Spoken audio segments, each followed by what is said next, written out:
Le rapport hebdomadaire sur le chômage montre que les nouvelles demandes atteignent leur niveau le plus élevé depuis 8 mois. Le bureau of Labor Statistics indique que 247 000 personnes ont demandé des allocations chômage la semaine dernière. C'est une augmentation de 8 000 par rapport à la semaine précédente. Le rapport mensuel sur l'emploi est attendu pour demain. Accueillons la journaliste économique Alexis Christoforou pour en savoir plus. Alexis, qu'est-ce qui vous frappe dans ce rapport? Je pense qu'on commence à voir ici, Diana, des signes que le marché du travail commence à ralentir. Rappelez-vous, le marché du travail a été ce pilier de l'économie, malgré beaucoup de mauvaises nouvelles, malgré les tarifs douaniers. On a vraiment vu le marché du travail tenir bon.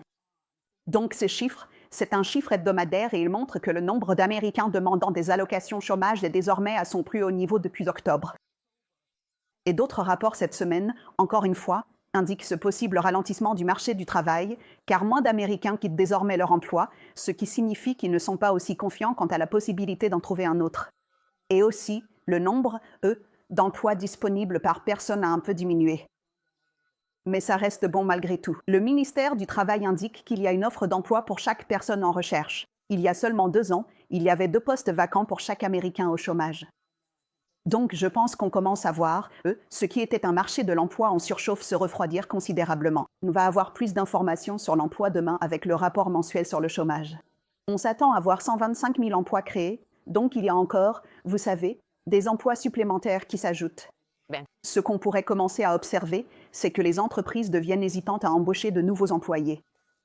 Je voudrais aussi te poser une question sur la hausse du prix de la viande. Le bœuf haché, les rôtis de bœuf, les côtes, les steaks, les lots de poulet, tout ça, Tout s'y paie. sont beaucoup plus chers. Oui, Tu ne détailles rien. Pourquoi? c'est simplement l'offre et la demande, et en ce moment, nous n'avons pas assez de bétail pour, répondre à la demande. Donc cette diminution du nombre de têtes de bétail fait, évidemment grimper les prix juste à temps pour l'été, avec les barbecues du 4 juillet qui approchent à grands pas. On voit donc que les prix ont augmenté de plus de 10% pour le bœuf haché frais et les rôtis de bœuf, de plus de 8% pour les côtes et les steaks, et même ces lots de poulet ont, eux aussi augmenté. Donc, une façon de lutter contre ça, quand c'est possible, c'est d'acheter en gros et de congeler, surtout lorsqu'il y a des promotions.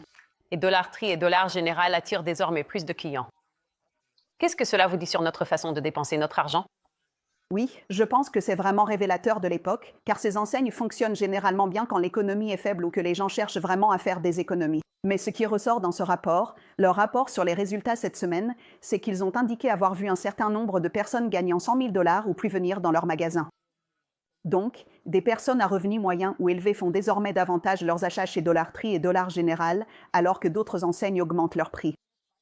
On sait que Walmart, Target, Best Buy, Nike, la liste est longue, Costco a récemment déclaré qu'en raison des droits de douane, ils ont soit déjà commencé à augmenter les prix, soit prévoient de le faire dans les mois à venir. Très bien. Alexis Christoforou, merci. Avec plaisir.